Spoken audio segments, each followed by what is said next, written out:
Shooters Connection offers products for competition shooters by competition shooters. With over 80 years of combined competition shooting experience, Shooters Connection is staffed by master and grandmaster shooters who live the shooting sports every day.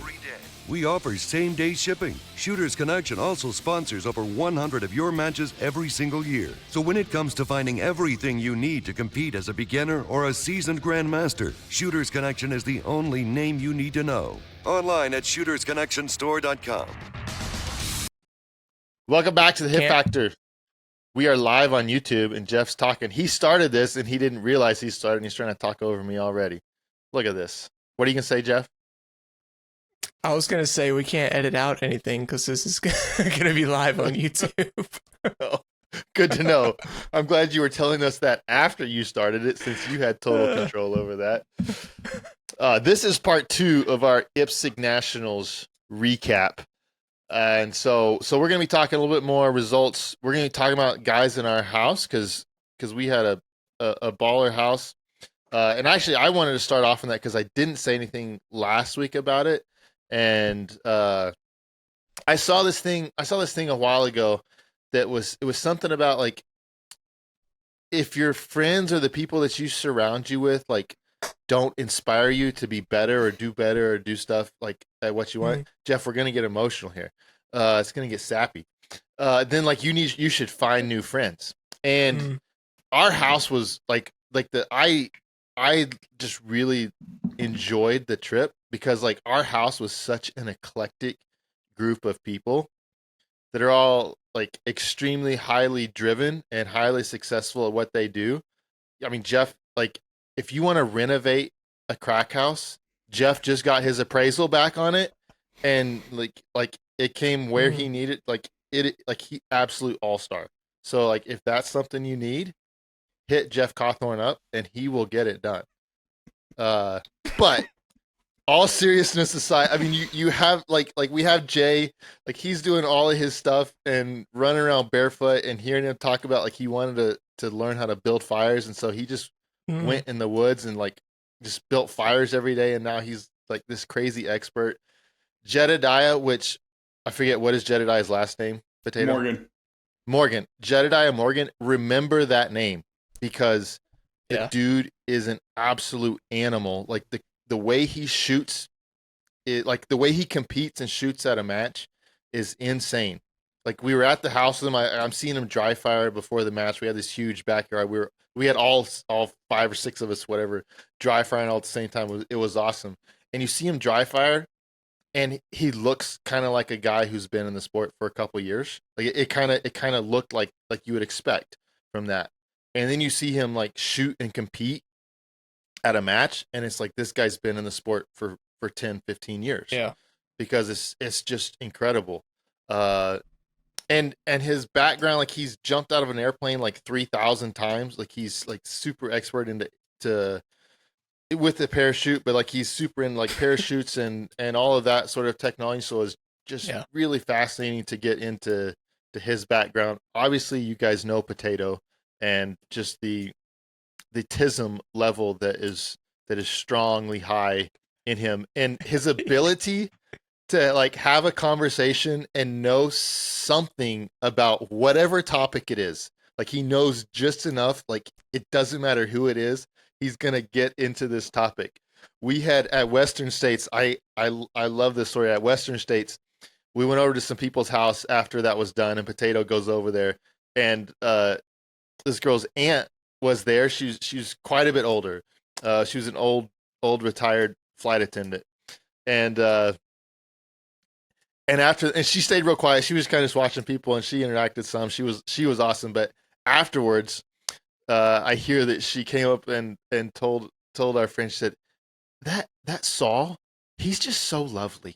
Like he's just a lovely person. And it's great because she's true. So true. It is true. Like his ability one. Yeah. I mean, his ability to have a conversation of seemingly in depth with just anybody is great. And Brett, I mean, I've talked about Brett, but obviously like Brett's just so passionate about competing and getting better and all that stuff. And ton of fun. ton of fun to have in the house. And if you ever like get to talk, like I'm not trying to put a label on Brett. If you ever get to talk like legit tactical stuff with Brett, I'm not talking like this dress up tactical that most people want to do, but like legit tactics. Like he's gonna be as good as you're gonna ever find in the country, because like he's the highest level you're gonna get at that. He's really really good. So yeah, so it was just also like just very down to earth and Yeah. and willing to engage with anybody about anything, and very Yeah. thoughtful. You Yes. guys make thoughtful friends, which is impressive.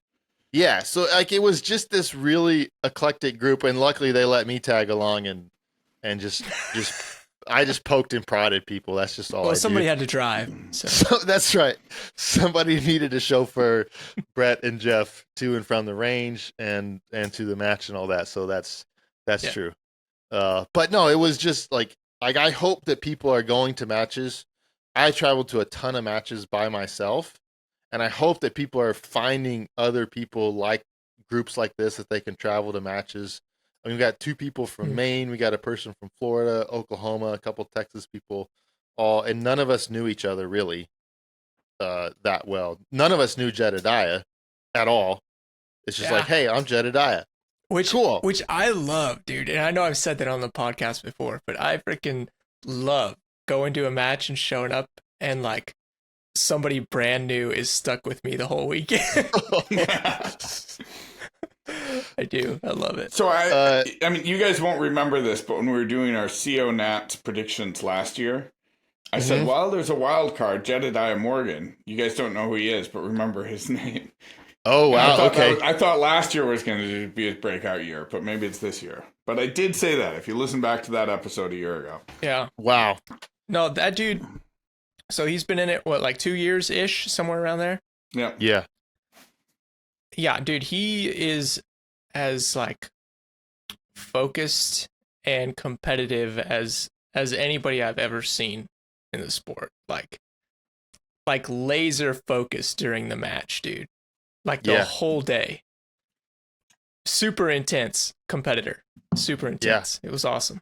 I think there might be Jedediah might be kind of breaking into a new mental training strategy, in that, you know, if you're going to jump out of an airplane, you got to be kind of be able to get dialed in and focused.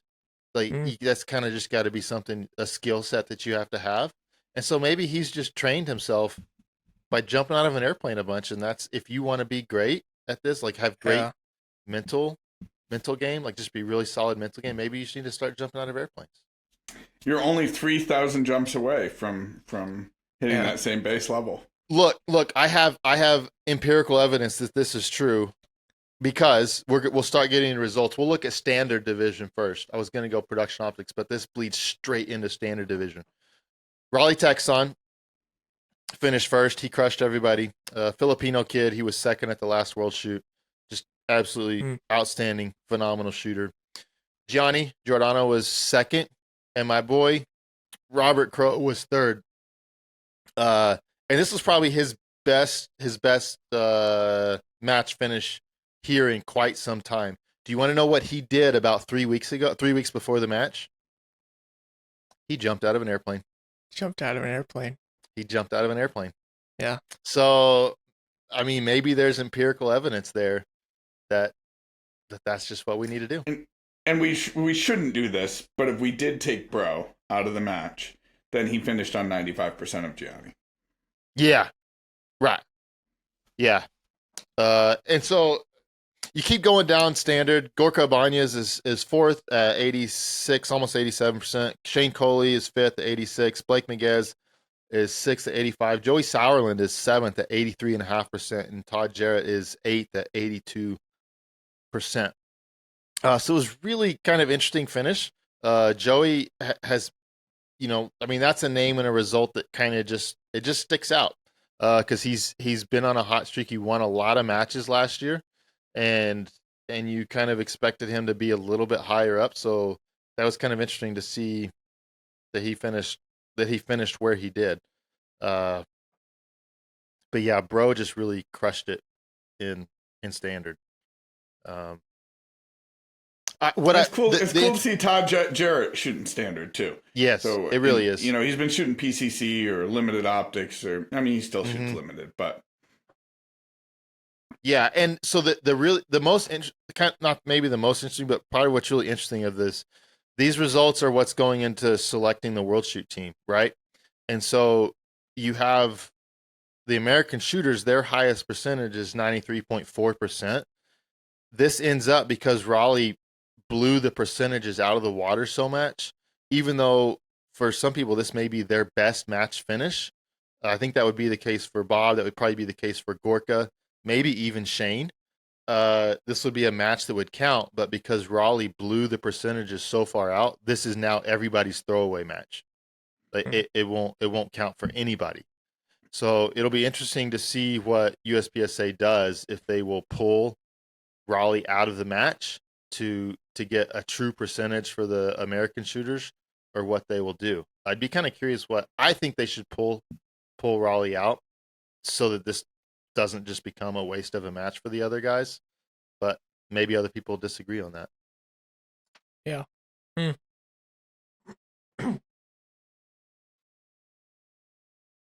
Anything else interesting from standard? I had something. It was about Bob. Oh yeah. I was just gonna say he's the working man's champ, right? Oh yeah. The working man's champ did it again. He's done it again, fellas. Yeah.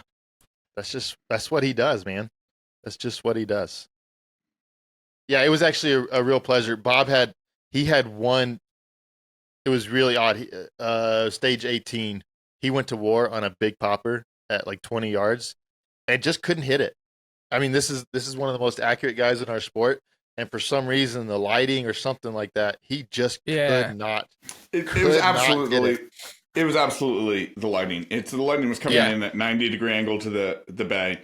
It's the setting sun, and so it's that quality of sunlight just coming over the top of the bay, like straight, perpendicular to the direction he's shooting, which means your fiber gets completely blown out, and your eyes lose what that definition of that on top of the fiber is, and it was just far enough that, I mean, he was sending them like 6 inches off where he wanted them. So like his eyes were referencing something that wasn't. Right. Yeah. Mm-hmm. Yep. Yeah, it was weird. So that brings up something interesting about the match. It was a 3-day match, and we ended up shooting 8 stages on day 1. Day 1 was a long, brutal day for us. Yeah. Like I don't know. I'm not sure where instead of being kind of 3 equal days, I think they wanted to get the awards done earlier on Sunday, so they kind of crammed some more stuff onto the first day. But man, it kind of got a little bit hairy there at the end. We finished shooting under lights. Our last few shooters had lights on in the bay that we were in. So I don't know what they could have done there. That's great that they have the range for that. If you're going to have a match that goes into the evening, you could do a lot worse than Rio Salado, which holds night matches all year round. Yeah, for sure. And I don't know that there was a solution. That was just the reality of day 1 for us. So,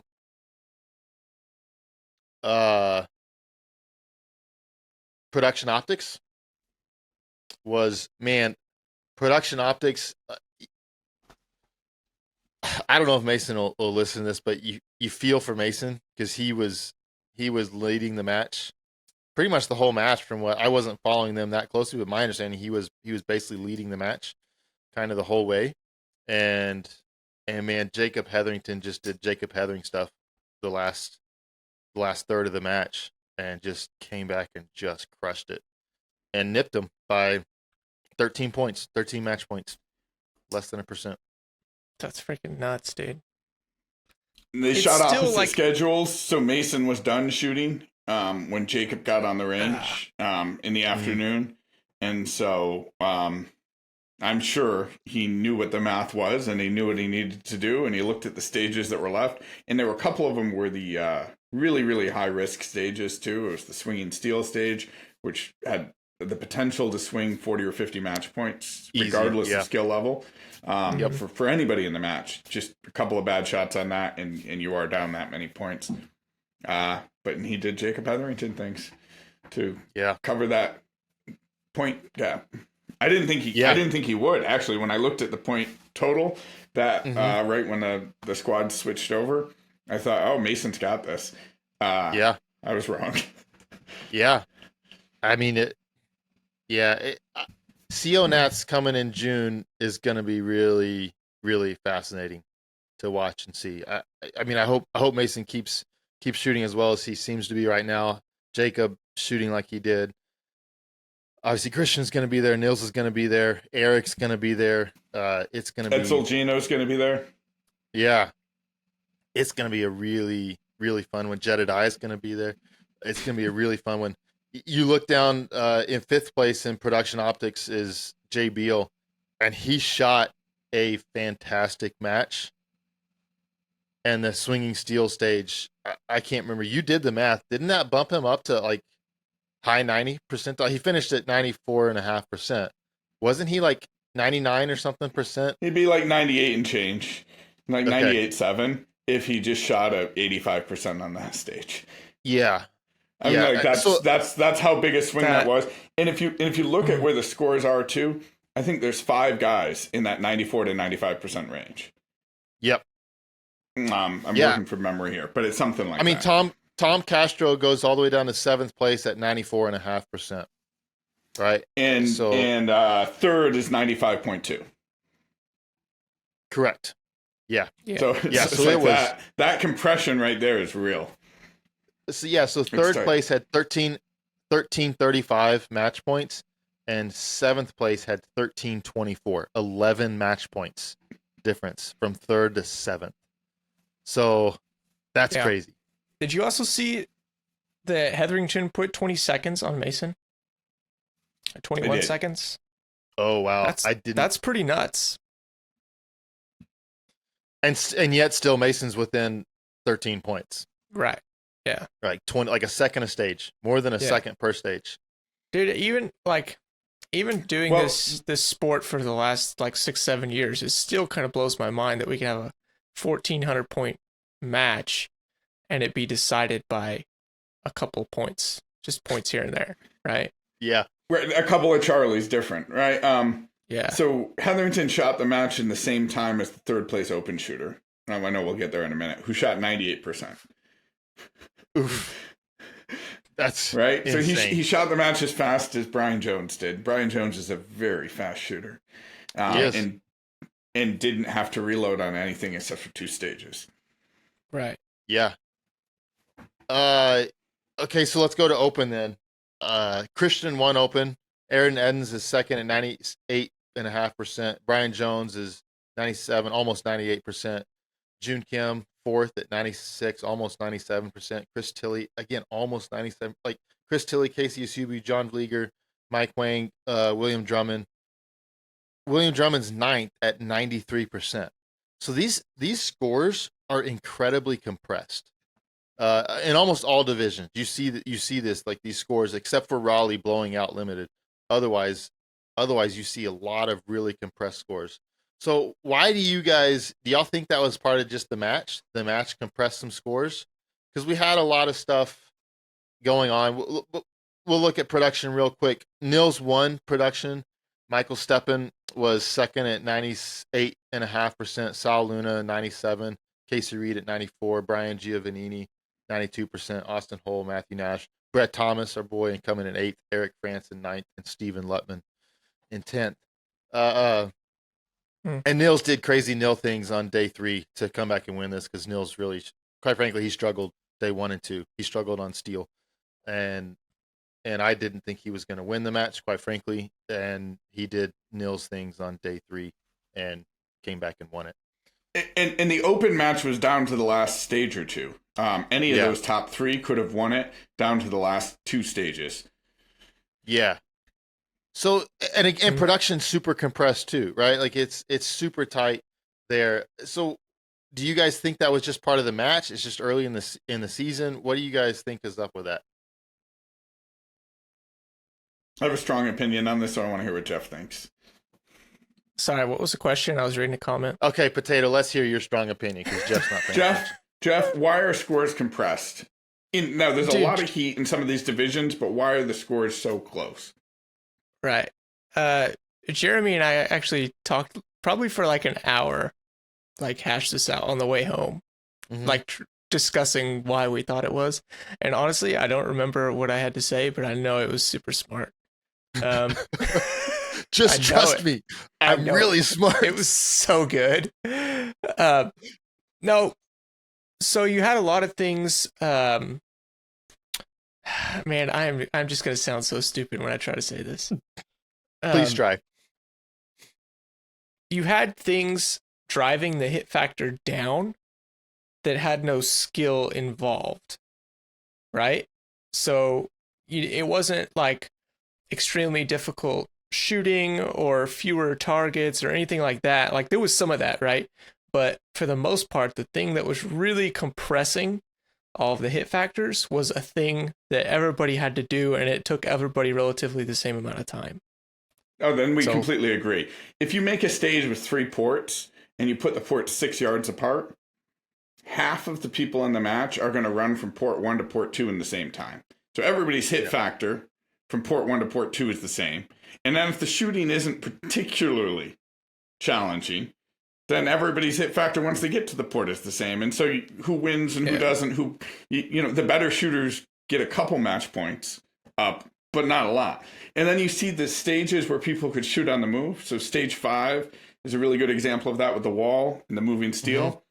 Mm-hmm. And then the stage with the balance beam, where people could sort of roll through that port and into that last port. And then you see the Nils and the Jacobs putting up big wins. Mm-hmm. But you have a little stage with 2 ports that everybody starts in the middle and they go to port 1 and they go to port 2. And, 5% cover the top third of the field.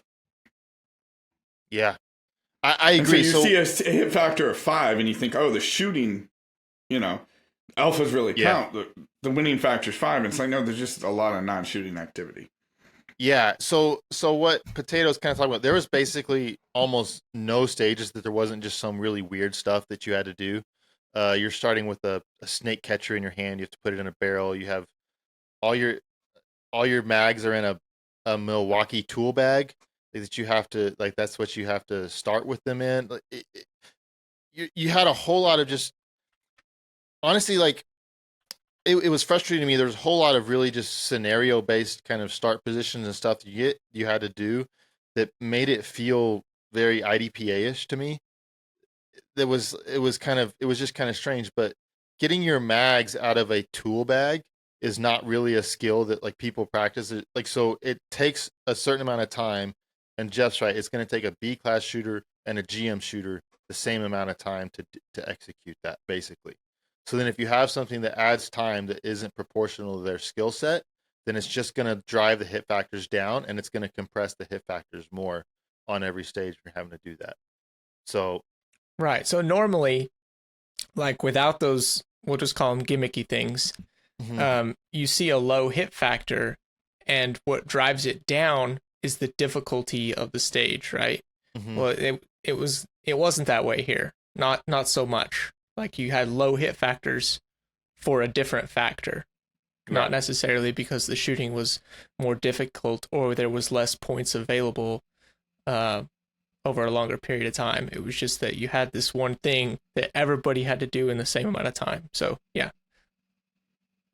If you start laying down in a bed with your gun on the table, like how long does it take you to stand up from a bed, run over, retrieve a gun, and then do basically simple shooting? Well, it takes almost everybody the same amount of time. Now, there was separation on that specific stage at the end in terms of how you could blend positions, and there was sort of some positional complexity, and so you see more separation on that stage. But the opening gimmick, all it did was drive the hit factor down for everybody. Right. And then you have stages that don't have that positional complexity or don't have sort of opportunities for people to take on risk. I mean, if you put 2 opens and a partial inside a port, and you put them at 7 to 10 yards, pretty much everybody can hit that port and shoot those. in a really, really similar amount of time. And what can you do better than somebody else? Maybe you get to that port a little bit sooner, but it'll be such a small margin. Again, the stages where people could shoot on the move, on one of those, Nils in production had a 13% win. Hetherington in production optics had a 10% win. It's like, where are these huge, they're the stages with shooting on the move. Because it turns out that really separates people. If you can shoot steel on the move, or your Nils, and you can run around and hit an incredibly positionally complex stage, and you hit 9 different positions 5 seconds faster than everybody, that's separation. Yep. Potato, do you know if the thrown out stage would have changed the results in PO or any other division? You can't tell because not everybody shot it, and so it's some of the people in contention there didn't have to shoot that stage. So Mason didn't have to shoot that stage when they got there on day 3. I mean, so you don't know what that would do. I mean, it was, at the time it was removed, it was a big stage win for Jay Beal, but who knows? Somebody else may have come through still who could have taken those match points. Yeah. I mean, I knew I didn't know, and I didn't have a way of knowing, but I thought maybe you logged it on a notepad or something, while you were I mean, honestly, I would have thought that Potato would have, even the people that didn't shoot it, he could have just mentally, they would have shot this, because this is what would have happened. This is an 83% run for him. Yeah, for sure. Well, that's another good example, because the activator on that stage was unreliable. And if the activator's unreliable, that's going to get in your head. So even if it activates correctly, you don't know. Like, you can't sort of transition over there and wait for it to start swinging just because you pressed the stomp pad. Yeah. Like, you're still, thinking about the activator. Unless it does start swinging, well, now you're sort of behind it, catching up. And again, the stage should have been thrown out. I have no problem with that. But it's really hard to sort of guess how other people would have done on it, because it had a random element. You can hear the frustration that he's not able to guess how people would have done it. He's so frustrated. He is very frustrated. We've kind of talked about the swinging plate stage is one that was kind of crazy. I thought there were a couple target presentations at this match that were just too much. They were beyond what they should have been. The swinging plate stage, they've used that prop before in other matches. And it's been okay because it's been basically half the distance that it was at. It was up close, but you had these swinging plates were 20 yards ish, 20ish yards. Potato's going to say they were at 7. Weren't they like 17 or 18, something like that? Yeah, somewhere in that range. And if you look, and this is not about anything else, but if you look at who did better on that stage, people who shot Area 2 a couple of years ago and shot a couple of locals before that Area 2 match, those people all did way better on that stage than people who didn't. Nils did not. I didn't say every person. Okay. There's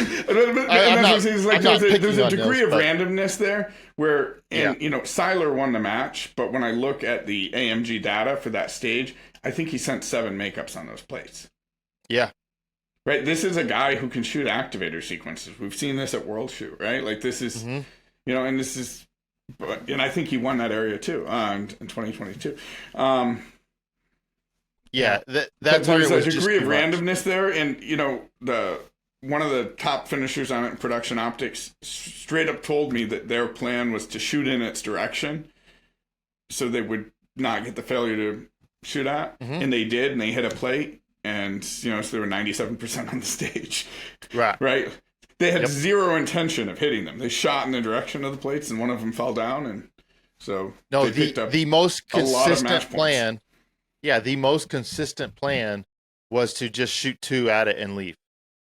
Like that was the most consistent, like, to get a consistently good. In every division, division, you would have finished in the 80s if you did that. Yep.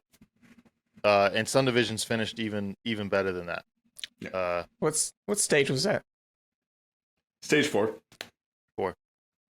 The other target presentation was the one that Jedediah got to shoot 3 times. But it was the baseball stage. There were 2 swingers that were incredibly fast. one did not show much of the target over the top. They were both over the top. Yeah. And again, dude, we had elite best in the country type shooters, and they're walking away with 2-3 mics on the stage. And there's not a great way to call it. Like, they were just walking away with that, and that's just what it was. And so what's funny about that stage is it's both of these swingers are activated by stomp pads. It's a 12-round stage, and then there's a different stomp pad that reveals 2 paper targets that are available at the start position. So no matter what, everyone is going to run around. I mean, like, it was set up like a baseball diamond. You started holding a baseball bat. Everyone is going to run all of the bases. You can run them backwards if you'd like to, but everyone is going to run all of the bases. So the hit factor is going to be low for things that have nothing to do with shooting, because everyone has to run to a minimum of 4 spots. So automatically you're going to have a low factor. And then you have a presentation that I shot 4 rounds at the one on the right, and I called 2.5 great hits, and I had 2 mics. And I shot 2 rounds at the one on the left, and I called 2 good hits, and I had, Charlie Delta or whatever. But I had 2 hits on paper. Like, I knew they were on paper. But I mean, I knew one of those ones on the right was on, and I was just wrong. And I'm not normally threatened by swingers or moving targets. I don't think of that as a weakness. It's not something I'm worried about. Like, I'm not intimidated. I wasn't even worried about it on that stage. Even hearing everybody else's mics, I wasn't worried about it. I should have been, but I wasn't. And I saw a couple people late in the match, good shooters, activate it, run all of the bases, and come back to finish on it. So it will have slowed down a little bit, just to not have to tank 2 mics. Yeah. And the factor, again, is so low, you can't survive those mics. Like, an infinite amount of time it's worth to shoot it on that. So when you think about that kind of presentation and the level of shooters who didn't know whether they hit it or not, and it adds, a 30-point swing one way or another in a match where people are clustered up by 11 points at the end. Right.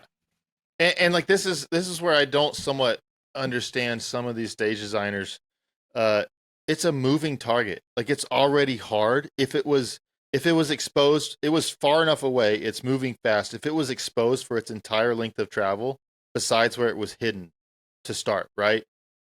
It would still be a very challenging target. Right? Like, it still would have been very challenging. But then for some reason, we need to, not necessarily this match, but we need to add hard cover to swingers. We need to add all this sort of stuff to swingers to try to make them even harder. And I don't know, like, again, we're just punishing people with penalties rather than letting hit factor be the thing. Imagine that stage if both of those swingers had basically been open once you activated, that you could have a chance to maybe you shoot and creep on the move on those, right? Like, you try to catch them on the dwell and you're moving. You can maybe now blend some positions more, and then maybe you start to see a lot more ability to have separation on that stage because of their skill of shooting, not necessarily just because, hey, they got lucky.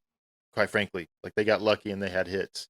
Because really now, if you shot it and you had hits, and you called good hits, and many people did, Jeff did, it's hard to say no. Like, it's like, but could you do that again 3 times in a row? I don't know. Just do it again, period. And so that stage, this point of separation could have been all the minis. So you had a mini in each of these positions. And so the separation could have been, people are focused on the swingers, and then they end up sending makeups on the minis. And so then their penalty isn't misses, it's time. Because again, the minis were sort of available in specific angles, and so either you were going to shoot them on the move or you were going to shoot them where you were posted up on the swingers. So, like, the core logic of the stage, forget the baseball bat and having to run around the bases and all of that. The core logic of the stage, whatever. The stage could be fine, but when you stack that many things, that I don't know if, like, the best shooters got the most points. I don't think they did. Yeah. Yeah, okay, I agree. Quick historic note here. Robert Crow is in the chat on YouTube. What? Yeah. Robert Crow is in the chat. Also, Brett Thomas is in the chat. Oh my goodness, the chat is going off. Yeah, don't go listen to the first part of this. Jeremy was saying some really nice stuff, and you don't want to hear it. Yeah, you don't want to hear that. That's no good. I don't like that that's in there. Yeah. Also, Bob, look at this. Look at this. The same old Moses. You heard of this? It comes with this little axe. Case of Pretty good stuff. emergency. Yeah, in case you need to, I don't know, use it to pry the cork out. It's pretty cool. Anyway, thanks for joining, fellas. Oh, he's got little hardy hands there. So cute. And this is just as long as we're like bagging on the match, which overall, like my perspective is I'm glad there was a lot of ambition. I do think it's good for a major match for people to make some errors and have some stages that don't quite land versus have everything be safe and boring and simple. So I want to applaud the ambition. Like I would, and I'm not talking famous Area 3 gimmicks. I'm talking like it's good to have some ambition, but then there also needs to be some balance where, again, not necessarily me, but you guys as people who are really, really invested in these results and they want the results to sort of align with performances. And I think the people who won had to overcome like more randomness than belongs in a major match. Yeah, you know, and I think you are right that we need to give credit where it was due. I do think the guys putting this match on tried very hard to make it a great match. They very much wanted it to be a great match and a great experience. Yeah. There were places where they could have done better. Straight up, they could have done better, but I think they were at least trying to make it. And I'm not okay. I'm sure I'm now going to get haters that say I'm in somebody's back pocket trying to when I'm saying all this sort of stuff. I'm not. I just he is actually the check cleared. The check cleared from Area 2 earlier. I've seen the Hit Factor bank account. It's in there. Anyway, carry on. Yes. But I mean, you could tell a lot of effort went into the match, like the state and the digital displays that they had on each stage. Oh, yes. Yeah, there was several like pretty spectacular things about the match. But there was a lot going on as far as like a significant prop on most of the stages to be manipulated, which to me is a bit much. Like I get maybe even, I don't even know if you should really have half, but no more than half I think would be a good standard. And then so just IPSC has standards about start positions and start conditions that are in the rules, and this did not run afoul of them. But those rules are designed to prevent this. They just didn't anticipate this, right? So start conditions like mag in, unloaded, unloaded starts, table pickups. So no more than 1/4 of a match is supposed to have those start conditions for an IPSC level 3 or 4. So there's already kind of an IPSC rule set and sort of match etiquette that tries to drive away from too much of this. But again, the guys who designed it have shot a lot more IPSC than me. So yeah, did anyone like tally up all the different things that we did? I mean, it was nuts. It was the majority of the stages. I mean, and again, I complained about this last time, and I'm not really that bitter about it because I should have found those 10 points shooting fewer Charlies. But I lost 10 points at this match because I put a glass down on a table and it fell off. And if you've seen me eat and drink, that shouldn't surprise you.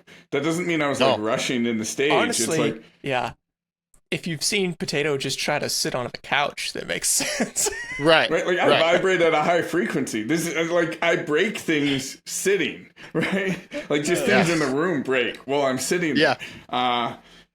I consume food and I drink, and I smash things around and I pound on the table. And I don't mean to. I hit people gesticulating wildly with my hands. Like this is not something I intend to do. So the idea that I have to set a cup down on a table and then I lose points because it rolls off the table because I didn't set it down gently, I don't know. Doesn't seem like it's a shooting challenge to me. No, it's not. We could probably keep going for a while. Like the weekend box, they had this box on the weekend stage. I don't know how many people got DQ'd on that, but it was a really tiny box. You had to hold the box. I think open. 9 out of. I thought I heard 10, but It might be 10. Yeah, it was a really small box. Basically, it would only hold your gun, and you had to hold the lid open with your dominant hand, or it would fall back down. So we had 9 people that got DQ'd because they swept themselves. Because you're holding a box open, and people can imagine you're pulling a box. Your dominant hand's in front of the gun, and you have to pull that gun out to shoot, and that was the only way to do it. Well, the other thing was you wanted to start, like you really wanted to start on the open papers that were to the right. On a right-handed shooter, it would be crossing over so your you wanted your to right go side. this way, right? Yep. Yeah. So why does it need a lid? Like, just don't have a lid, or make it big enough that you can grasp the lid completely far out of the way. If it's dangerous, or make the lid for somebody, stay open when you pick it up. Yeah. Or just put a little handle off on the side so that you put one on the left, one on the right, because there's left-handed people too, and then you can lift the lid with your dominant hand, and it's way off. No different than opening a doorknob with a gun, which is a legitimate challenge inside a stage. Yeah, so for me, if it's dangerous for somebody to sweep themselves with a gun, let's not design a stage where it basically encourages people to sweep themselves. Right? Like there was a big failure there.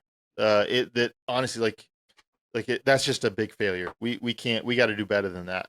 I wish that the weekend stage had movement. The original stage, I think the stage in the matchbook had it, and this was just a box you just stood in and shot. And that was a little lame.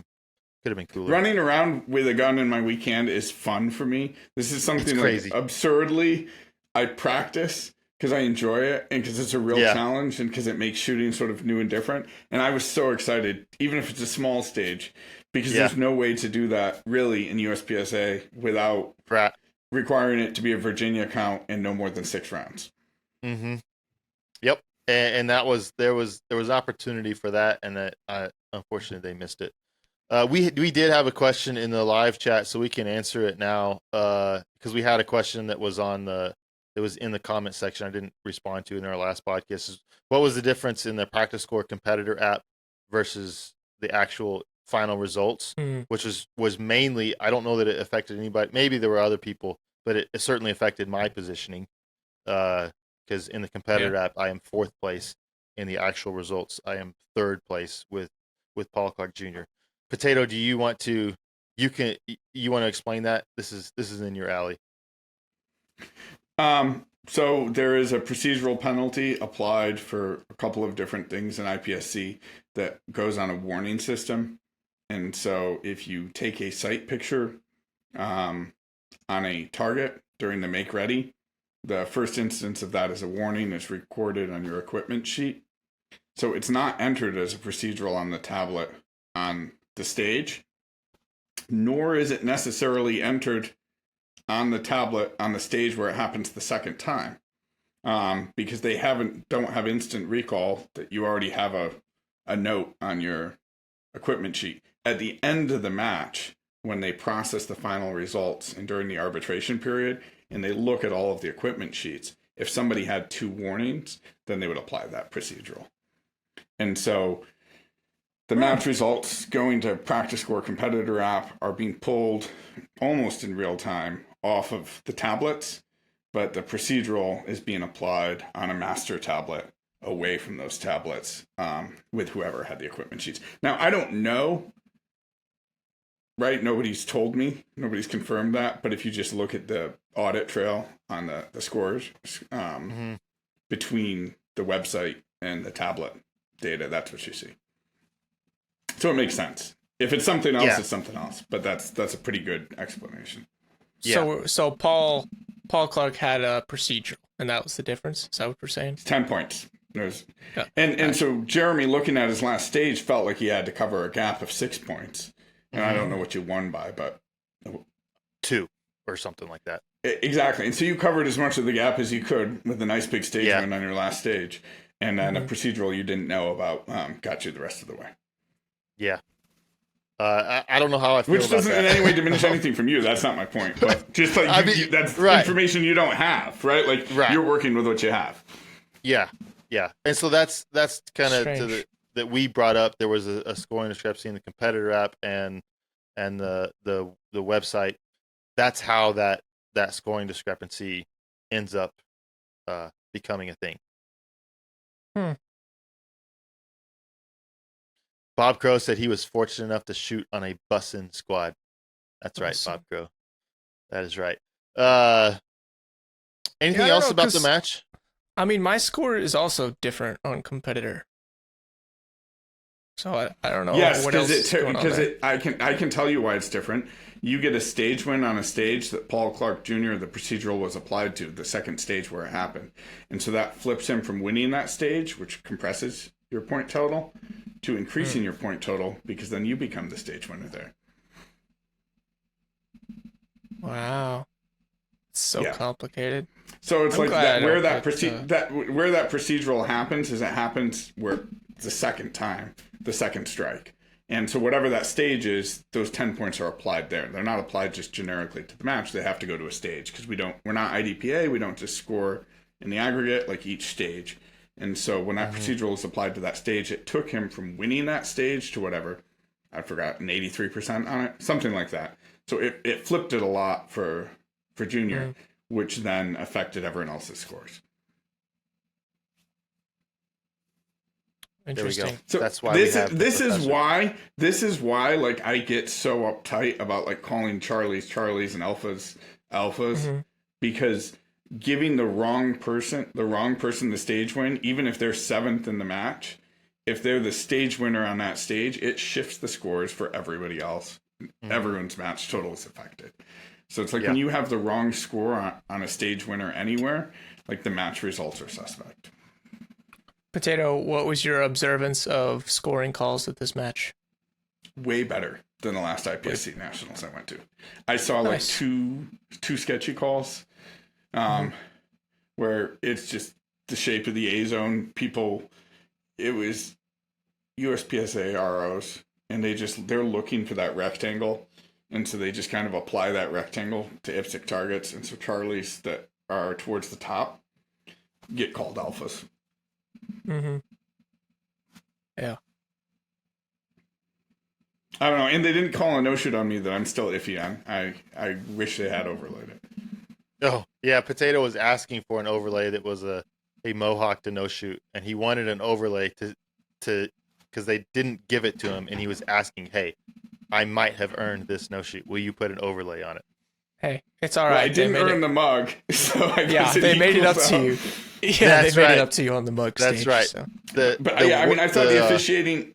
The only complaints I had with the officiating is the saltiness of some officials, and honestly, it may have just been the 96-degree heat, and then like a failure to communicate. And so, a very prominent and accomplished shooter, their jokes just weren't landing with an RO, and their jokes weren't landing with that shooter, and I was afraid they were going to punch each other. Look, I was entertained. We're gonna keep this vague, but I was entertained. I enjoyed all of it, so I thought that was an addition to the match. That was a bonus. Oh, I'm here for it. Yeah, that was a highlight. Yeah, that was fantastic. And Brett Thomas got to learn new and different things about new and different people. Yes, I loved that too. I love when Brett learns about new people. It's just so entertaining. So entertaining. Oh, man. Yeah, it's a good time. Anything else about the match? We went and jumped in the Salt River afterwards, and man, those river rocks, they tore Brett Thomas's sensitive little baby feet to shreds.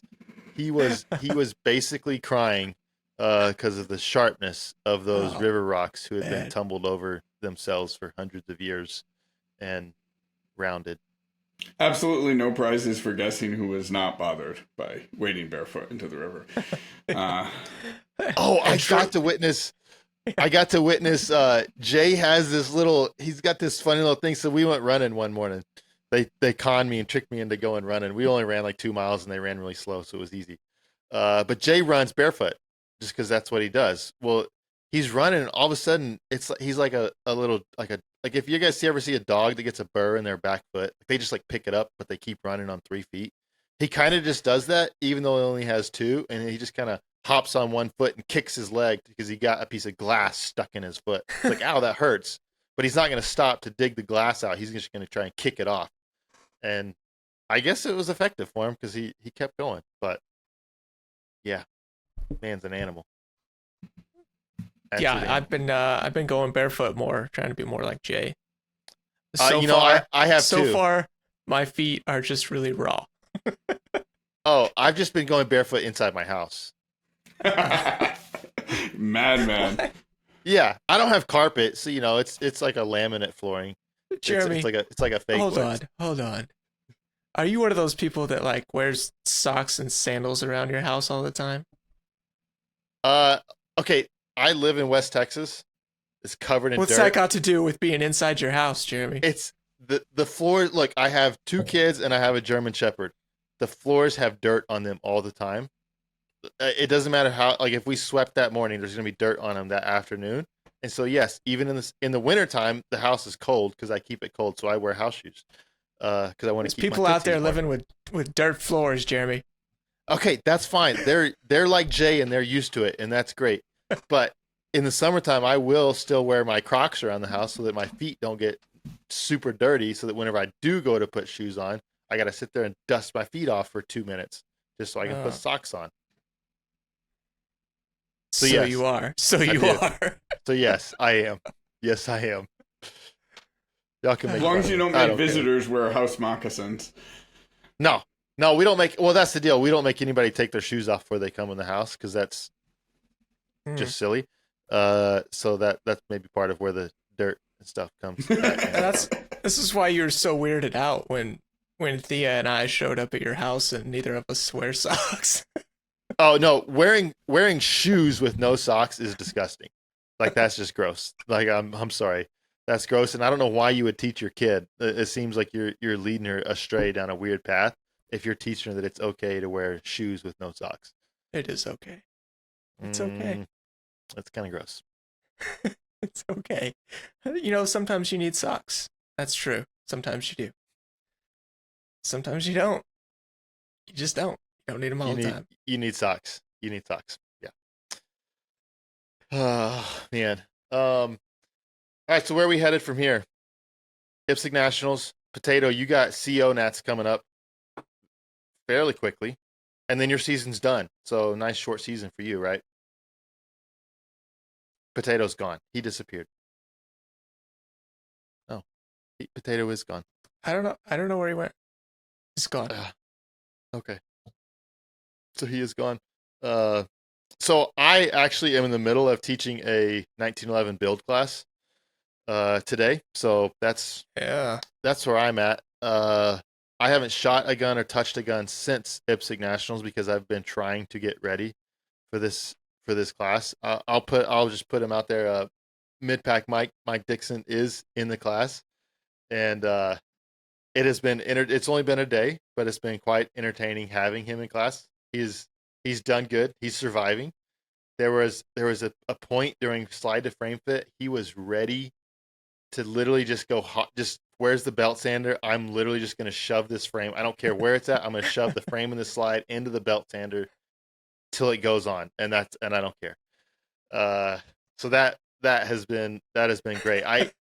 You get somebody in class that's in construction, almost any form of construction, and they usually are pretty ham-handed with around like fine precision metalwork type stuff. If you're trying to do precision metalwork, and he hasn't been completely ham-handed, not totally. So it's been good to see. He actually ended up probably the best slide to frame fit in class. I don't know if that's 100% true, but he ended up with a great slide to frame fit, which is actually why it was so hard for him, because whenever you're getting a really good one, it's binding everywhere. It's not just one spot you're trying to clearance. It's tight because everywhere. Because you've actually removed material evenly. So it's not like, it just hit the high spot. It's like there isn't a high spot. It's all high.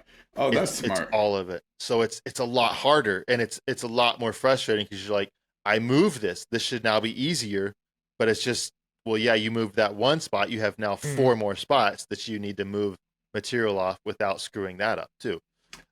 People still do the ancient thing that of lapping compound and like a rubber mallet? So you just I mean, it.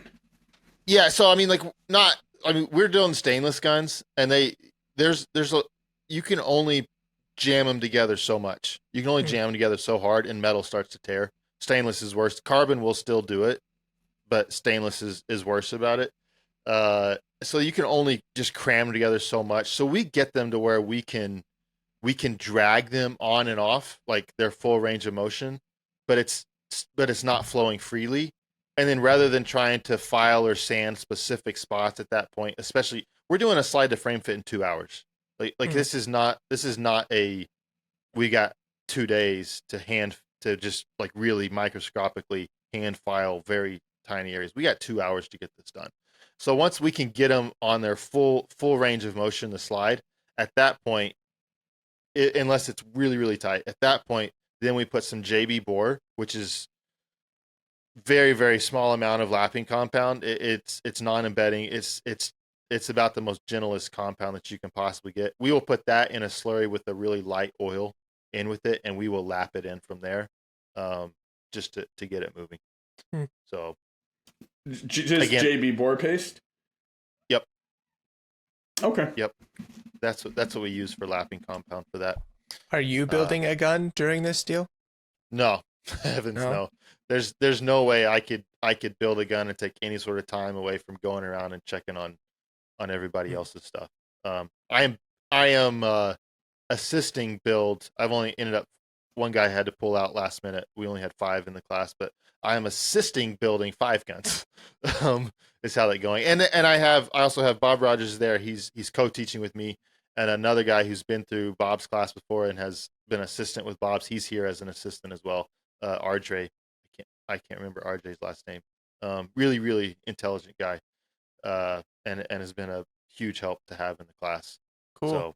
So yeah, have lots of help, which has been good. With the being the first one that I've had in my shop, today was just absolutely just crazy, hectic. And just you try to plan and prepare and have everything that you need for everything, and Hmm. then you end up you're ready to do something, and like so we file our bushings to fit, which is how I do it on all my guns anyway. We file them to fit, but you need a way to hold those, not in your fingers. And I'm sitting there thinking, oh, well, yeah, of course we need to have a little wooden dowel like I used to hold it to be able to file it.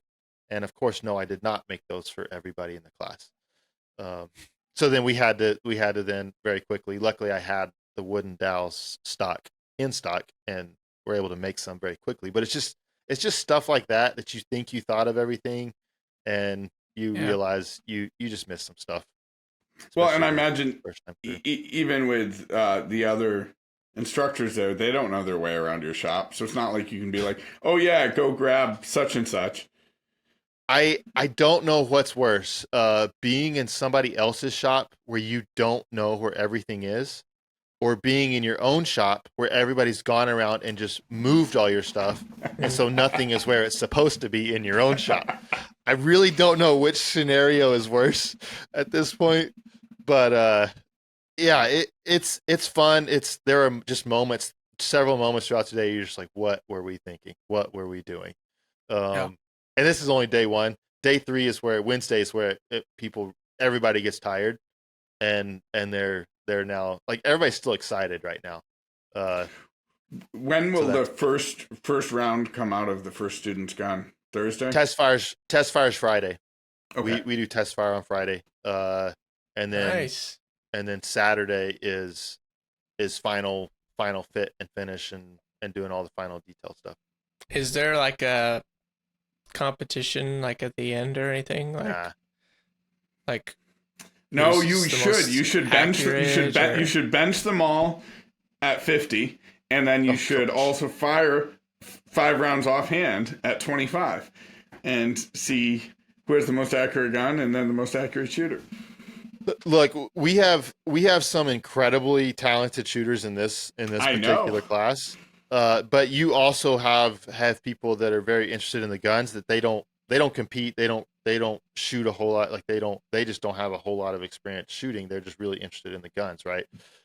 So having any They can sort of still competition. bench a gun and pull a trigger at 50 yards. That's not a Oh, 50 is, dude.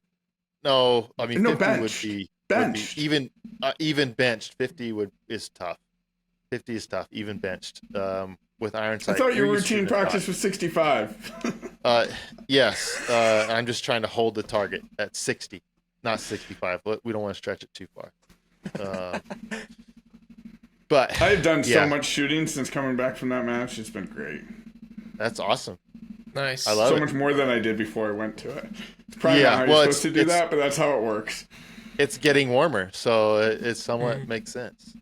But with that note, we've been going for quite a while, and I appreciate everybody who came on to listen. I appreciate the people who listen live on. This is spoken like someone who has to wake up and teach tomorrow and hasn't been sleeping much for the last couple days. Is that how you're feeling, Jeff? Like, wow, Yeah, it's been what 20 is minutes. this? Let's wrap this up. Yeah, the guys are going to be in the shop.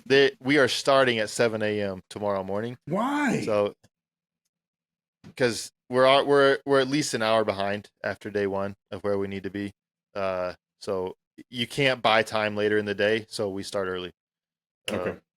There's no way to buy time later in the evening, and so yeah, we're starting at 7 a.m. tomorrow morning. So If you're still an hour behind, is it 6 a.m. come Wednesday? there's a chance we could push it to 6:30 if we have to. Don't tell the guys that. Hopefully Mike's down in the canyon. Mike can't get any signal, so he's camping down in the canyon, so he's not watching any of this sort of stuff. Yeah, there's a chance we have to push earlier, but we'll be fine. I was We'll going to catch come up. to the next one of these classes, but if you're getting people building guns at 6:30 in the morning, I'm out. Dude, you're freaking up. You're freaking up at 4:30 a.m. anyway, so that ain't no But problem. then I go for back you. to sleep. Yeah, that is no problem for you. We try to like give the guys the evening, so we try to be done at 5 every day. Okay. So we're trying not to. And Bob's changed on that. We used to, when I was assisting, whenever I went, man, it was 6, 7 o'clock when we finished up. But no, Damn. he's trying to give the guys evening to go chill. So they can kind of get fresh and relax a little bit. For some guys, this is a big vacation. Like, I mean, Canyon's not a huge, great vacation, but there's some stuff to do, and just kind of chill and relax. And a lot of guys are in Airbnbs and stuff, so we try to let them have their evenings to be able to do that. Mm. So if So that means nice a little of bit you. earlier morning, then that's an earlier morning. I'm a thoughtful guy. You are. You Man, thought of everything. it's incredible. Almost everything. So thank you guys for listening, and we're gonna catch you on the next one. Yeah.